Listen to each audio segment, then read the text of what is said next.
isso acontece? Então, também de uma forma sintetizada, ou simplificada, o RNA mensageiro, ele tem a informação, que é o que diz qual aminoácido vai ser incorporado, tá? A catálise acontece dentro do ribossoma, que tem um RNA estrutural aqui dentro, não só estrutural como catalítico também, que é o RNA ribossômico.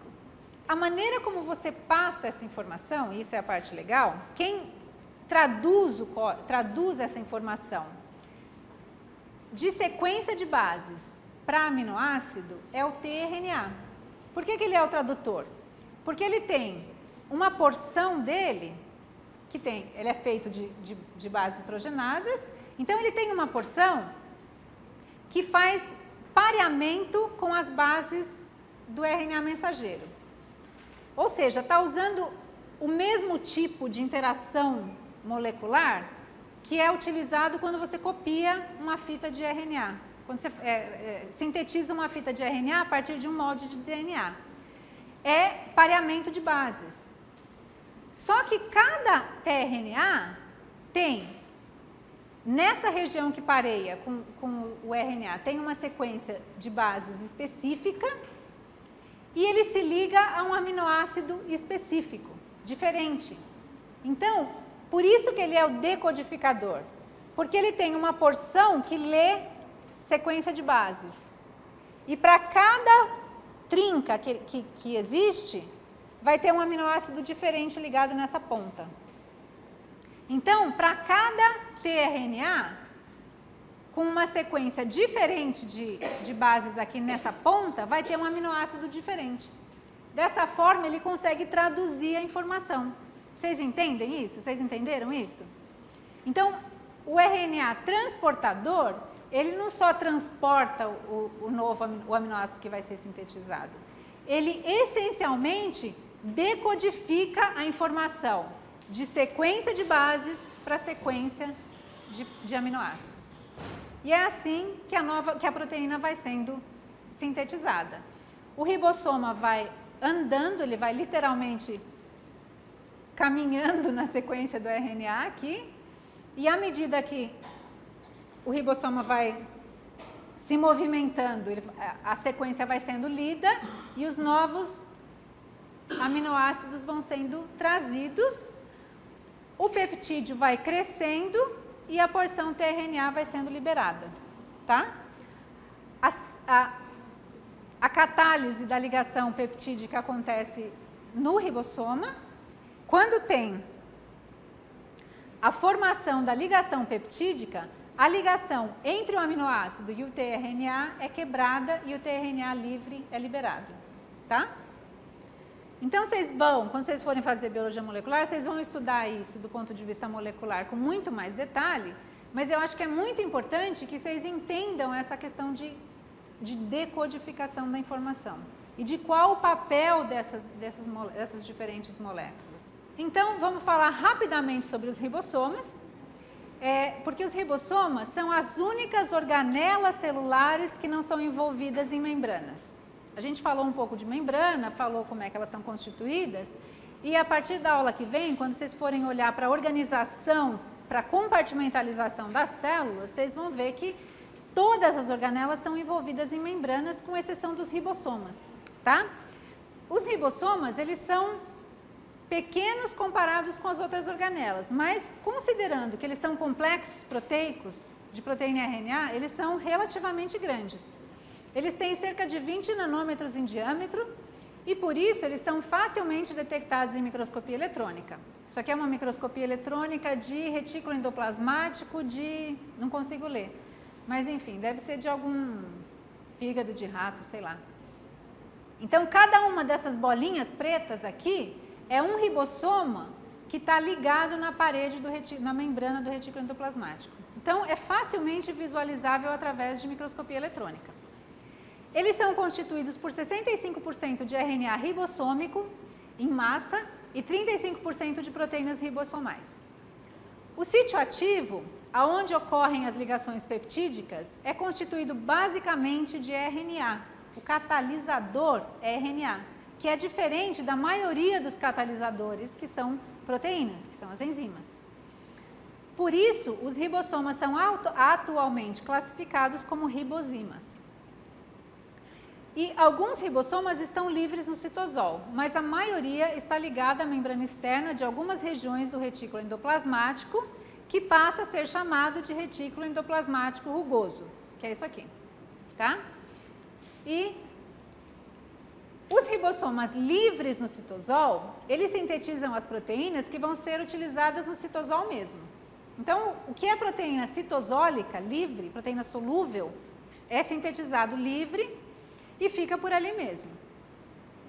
No entanto, proteínas que precisam, por exemplo, de pontes de sulfeto, essas não podem ser sintetizadas por essa subpopulação.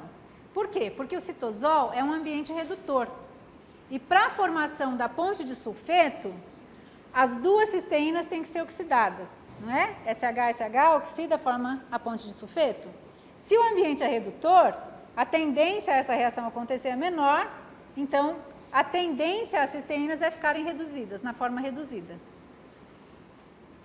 Então, essas proteínas, elas têm que ser sintetizadas por ribossomas que estão associados ao retículo endoplasmático. De tal maneira que, à medida que a proteína vai sendo sintetizada, ela já vai sendo direcionada para o interior do retículo endoplasmático, que é um ambiente mais oxidante e que também é um ambiente que não é uma solução aquosa. Então, proteínas que têm baixa solubilidade em solução em água, elas também não podem ficar livres no citosol. Então, elas já são imediatamente direcionadas para o interior do retículo endoplasmático, tá? Então, os ribossomas associados ao retículo endoplasmático sintetizam proteínas que serão exportadas para o meio extracelular, direcionadas a outras organelas ou inseridas em membrana. Nesse caso, as proteínas são internalizadas no retículo concomitantemente ao processo de tradução. Então, à medida que elas vão sendo sintetizadas, elas já vão sendo direcionadas para dentro, para o lúmen do retículo endoplasmático, para não ficar em contato com o ambiente, a solução aquosa, que é o citosol, tá? Bom, então agora a gente já falou, a gente já entendeu o dogma central da biologia. A gente já entendeu como a informação é copiada, como ela é traduzida, como tudo é feito. Mas como que tudo isso começou? Vocês não se perguntam? Eu devo deixar claro aqui que eu não sou uma pessoa religiosa, então eu não tenho visões religiosas, nem muito espiritualizada. Mas, então, como nós vimos até agora, a vida é caracterizada por uma alta complexidade molecular. Mas, individualmente, essas moléculas seguem os mesmos princípios que determinam o comportamento de moléculas não biológicas. A gente já está falando isso desde o começo da disciplina, né? As leis fisicoquímicas se aplicam a biomoléculas da mesma maneira que se aplicam a moléculas não biológicas, certo? Bom, se isso é verdade, como é que essa complexidade toda apareceu? Da onde vem essa complexidade molecular que é a vida? Ou seja, qual a origem da vida? Vocês não se perguntam isso? Vocês nunca se perguntaram isso? O ser humano vem se perguntando isso desde sempre, né? Então, só que olha a nossa situação, né? Quando a espécie humana começa a adquirir funções cognitivas superiores, como questionar e racionalizar, a gente simplesmente já estava no mundo, a gente se deu consciência de que a gente existia no mundo. O ser humano simplesmente se viu na Terra, cercado de outros seres vivos com as mais distintas características e de enorme complexidade de formas. Então, quando a gente começou a ter capacidade de questionar de onde a gente veio, a gente já estava aqui, o mundo já era complexo, né? Então, portanto, não é surpresa que as primeiras teorias da origem da vida propõem a geração espontânea da vida, acoplada à ideia de que um organismo derivava de outro, como abelhas de flores. Porque quando a gente começa a ter consciência, a gente simplesmente já está aqui, a gente se viu pertencendo a um mundo complexo. Então, as primeiras formalizações teóricas da origem da vida, que eu consegui achar, elas vêm com os gregos, que o Aristóteles, por exemplo, ele dizia que era uma verdade observável que os afídeos, vocês sabem o que é afídeo? Sabem aqueles bichinhos verdinhos que sugam a seiva das plantas? Parece parece uma formiguinha, mas não é uma formiguinha. É uns bichinhos gordinhos verdinhos. Pulgão, um tipo de pulgão, tá? Então, o que ele dizia que era verdade observável, que os afídeos surgiam das gotas de sereno que caíam das plantas. Porque ele observava os afídeos caindo das plantas à medida que caíam as gotinhas de sereno. Da mesma maneira, era verdade que as moscas, elas apareciam, elas se originavam de material em decomposição, porque eles viam isso. Carne estragando, de repente surgia uma mosca de lá. Roedores de feno sujo e crocodilos de troncos em decomposição à beira dos rios. E durante muitos séculos, a ideia perpetuada por várias correntes filosóficas, muito a ver com a religião também, é de que a geração da vida era espontânea. Tá? E que os seres humanos eram seres superiores, além de qualquer categorização. As coisas só começaram a mudar no século XVII, na verdade, quando alguns pensadores começam a questionar essa ideia, mas ainda com muita resistência. Uma coisa que foi muito importante para as pessoas começarem a questionar isso foi a invenção dos primeiros microscópios. Tá? Isso aconteceu lá no meio do século XVII, em 1665, o Robert Hooke, e depois em 1676, o Anton von Leeuwenhoek. Eles publicam os primeiros desenhos de micro-organismos observados através desses primeiros microscópios. Muita gente usa isso como prova de geração espontânea, porque eles achavam que esses micro-organismos eram muito pequenos e simples para se reproduzir. Só que em 1668, esse italiano que chamava Francisco Redi, ele mostrou que, lembra quando, já desde o Aristóteles, eles falavam que as moscas, elas eram espontaneamente geradas de carne em decomposição, ou de material em decomposição. O que ele mostrou é que não apareciam larvas na carne se as moscas não pudessem depositar os seus ovos. Então, não tinha geração espontânea de moscas. A carne era só um meio para que as moscas mamães pudessem deixar alguma coisa que se tornaria em moscas filhinhas.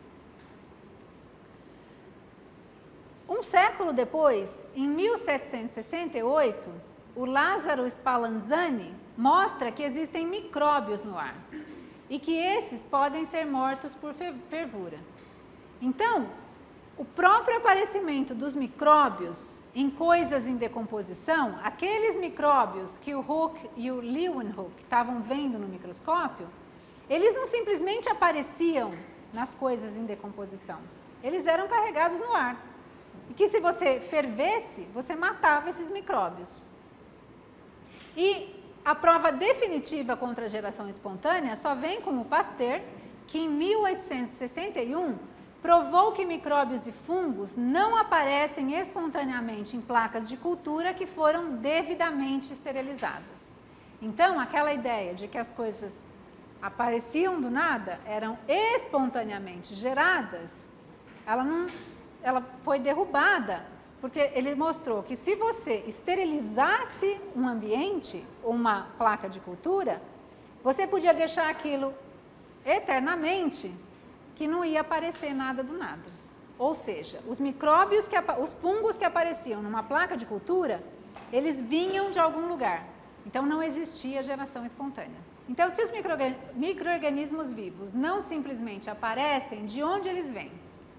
Então, eu gosto muito dessa fala, que é uma fala, um trecho de uma carta do Darwin para o Hooker, de 1871, ou seja, é mais ou menos na mesma época que o Pasteur fez os experimentos dele e mostrou que não existia geração espontânea. Então, todo mundo estava se perguntando, se não existe geração espontânea, da onde vem tudo isso? Como é que isso apareceu? E o Darwin escreveu em 1871, vocês vejam como ele era um cara especial. Ele argumenta que o lampejo inicial de vida aconteceu em um laguinho quente, algum tipo de laguinho quente, com todos os tipos de sais de amônia e sais de fosfato, com luz, com calor, com eletricidade e etc. presente. De tal maneira que um composto proteico foi formado quimicamente, pronto para passar por alterações mais complexas. Ele já colocou isso em 1871. E ele ainda foi mais longe. Ele também discute que, hoje em dia, esse composto proteico, que ele dizia que foi formado nesses laguinhos quentes, ele seria instantaneamente devorado ou absorvido. O que não era o caso quando não existiam criaturas vivas. Então, por isso que essas coisas puderam ser formadas naquela época. A implicação disso é que a própria existência da vida torna impossível estudarmos as condições que levaram ao aparecimento da vida em primeiro lugar, tá? Porque o próprio fato de que existem organismos que imediatamente devoram ou absorvem essas moléculas que seriam formadas inicialmente, já implica que hoje em dia a gente não consegue mais estudar isso.